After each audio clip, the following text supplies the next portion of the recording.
Freelancing করতে চাইলে যে ভুলগুলো করা যাবে না, যে ভুলগুলো করলে পরবর্তীতে আপনি আফসোস করবেন, অনেকে করতেছেন। মানুষের ফ্রিল্যান্সিং ইনকাম দেখে অনেকে এই সেক্টরে আসেন ফ্রিল্যান্সিং করতে। অনেক স্টুডেন্ট আছে যারা অন্যের ইনকাম দেখে ফ্রিল্যান্সিং করতে চায়। তারা কি করে?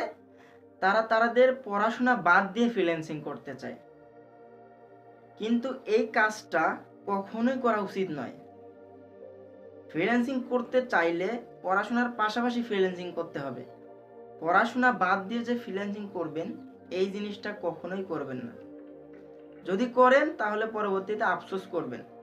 এরপর অনেকে আছেন যারা জব করে, অনেকে আছেন যারা সরকারি জবও করে।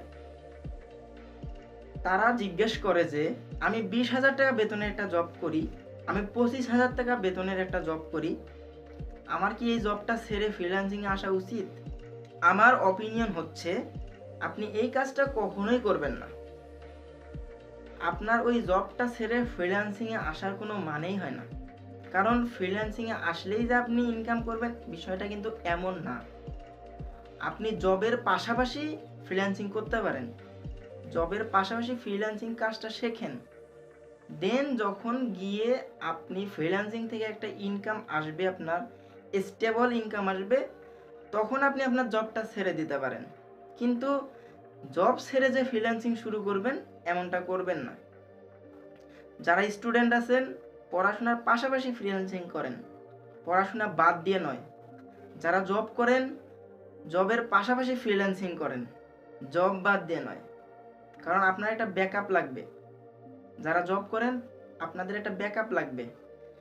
ফুল টাইম ফ্রিল্যান্সিং দিবেন কখন?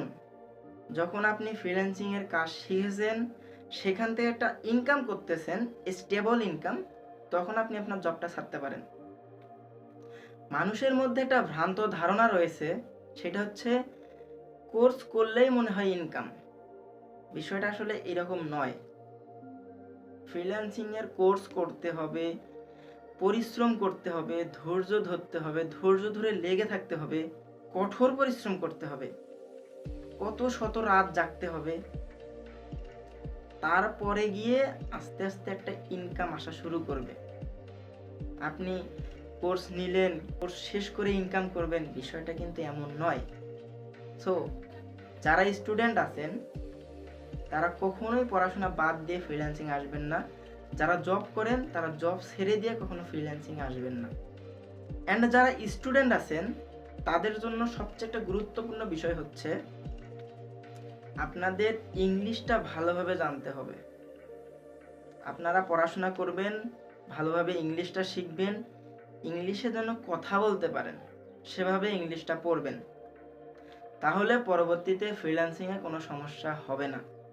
তো এই ভুলটা কখনোই করবেন না, জব ছেড়ে ফ্রিল্যান্সিং, পড়াশোনা ছেড়ে ফ্রিল্যান্সিং। পাশাপাশি ফ্রিল্যান্সিং করবেন, যখন আপনার একটা স্টেবল ইনকাম আসবে, তখন আপনি জব ছেড়ে দিবেন।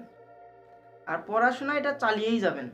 আপনি যত পড়াশোনা করবেন, তত আপনার জ্ঞান বৃদ্ধি হবে। পড়াশোনাটা আমাদের একটা সম্পদ। পড়াশোনা আপনি করতেই থাকবেন, পাশাপাশি ফ্রিল্যান্সিং করবেন। যখন আপনি ফুল টাইম ফ্রিল্যান্সিং করবেন, তখন পাশাপাশি পড়াশোনা করবেন। বিষয়টা এইরকম। যারা ফ্রিল্যান্সিংয়ে আসবেন, তাদের মনোভাব এমন হওয়া উচিত নয় যে আমি কোর্স করব, কোর্স করেই ইনকাম করব। ইনকামের চিন্তা মাথায় আনাই যাবে না।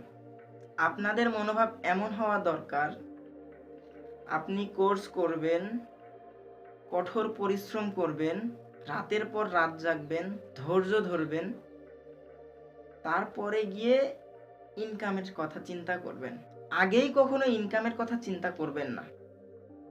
আগে চিন্তা করবেন নিজের স্কিলটা বাড়ানো।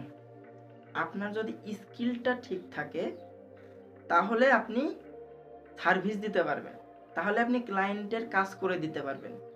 অ্যান্ড যখন আপনি ক্লায়েন্টের কাজ করে দিতে পারবেন, তখনই আপনার ইনকামটা আসবে।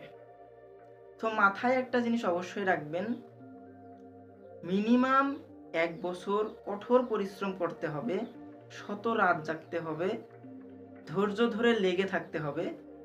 আপনার যে কাজ, আপনি যে কাজটা করবেন, সেটার উপর ফুল স্কিলড হতে হবে, তাহলে গিয়ে আপনি ফ্রিল্যান্সিং থেকে ইনকাম করতে পারবেন।